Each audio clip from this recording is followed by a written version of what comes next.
Hello students, you're at Embassy Education YouTube channel, and today we welcome our new and so amazing teacher, Isabella. Hello.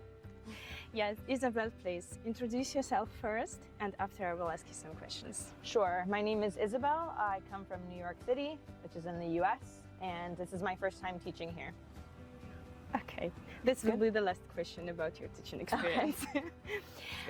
Yes, I have some questions for you, and we need kids to know you better. Sure. Okay. So, what inspired you to become a teacher, and how do you bring that passion into your teaching in the camp? My close friend that I'm traveling with is a teacher, and it's really inspiring to see what she learns from the kids and working with kids. And this opportunity came up, and it just seemed like a really nice opportunity to immerse myself in a different culture and meet people who come from a different country who I've never really interacted with. So yeah, I got really lucky finding this. Cool. Okay, what do you like the most in the camp? I think it's just really cool to get to spend so much time with everybody. You're living with them, you're taking classes with them, you're eating with them. So I think you really just get to know people very well, very quickly. And see people's personalities come out, and yeah, it's very cool. Yeah, not to just see them in the classroom, but to see everybody outside the classroom. Yeah. Cool. Excursions, you mean, and Yes. games. Cool. Okay, in your class, by the way, Isabel, she's a teacher for elementary class now. So in your class, you have kids with so different personalities. How do you manage to organize the team in the class? You mean team projects or just managing the class? Managing the class. I'd just say a lot of games and a lot of patience. Everyone is at a different learning level, and everyone likes to learn in different ways. So I like to try to switch up the games. There's some games that people prefer and some games people don't prefer. So a mix of speaking, listening, working in pairs, working individually, just really combining all of those things so that everybody gets what they need. Cool. So by the way, you can see all the games in our Instagram channel, Telegram channel, and Isabel classes as well. Do you use any game-based methods in your class? Yes, we use a lot of games. I usually like to start class with a game just to get everyone a little warmed up and excited, especially when they're tired. So today we did a game where you had a category and you had to come up with a word, and the word had to start with the last letter of the word before it. So you went as long as you can until we can't come up with any other words, and then we change the category. But one that we do a lot that the kids seem to enjoy also is just the alphabet game. Similarly, you get a category and we just go in a circle and we go alphabetically around and around until we get to Z. And then if we're having fun, we'll do another round, same category, otherwise we'll change the category. But gets everyone out of their seats, gets everyone to speak a little bit. And sometimes, you know, if they're stuck, they can bounce off of each other, work together even a little bit. So. Cool. Yeah, really warm up. Yes. Okay, next question. Now our camp is almost over, and try to remind kids during the first classes and now, compare the difference.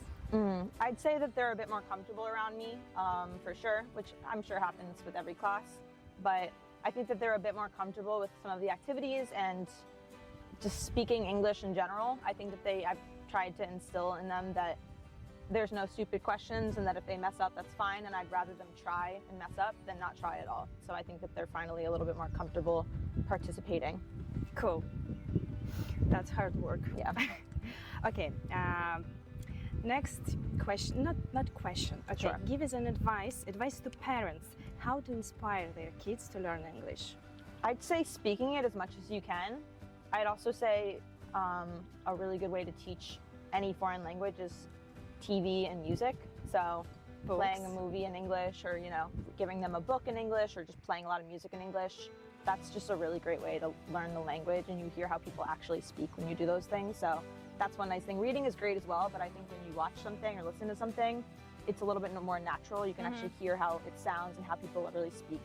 Cool. Yeah, I think that's the most helpful part of any language learning, is speaking it and being able to listen and understand. Reading is super helpful as well, but if they want to go and travel to the US, being able to speak the language is most helpful. Yeah, I think this is the common problem for everyone. We can read, but we cannot speak. Yeah, like when I was in school and I learned Spanish, I could read it and write it for a long time, and it took a lot longer to be able to speak it until I started taking classes where the teachers had a lot of speaking activities, and we watched things together as a class and spoke about them.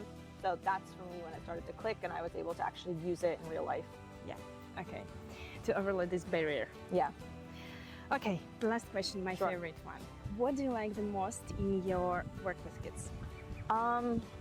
I think that they're just so interesting, you know? They're just such interesting people, and New energy? yeah, they're also different.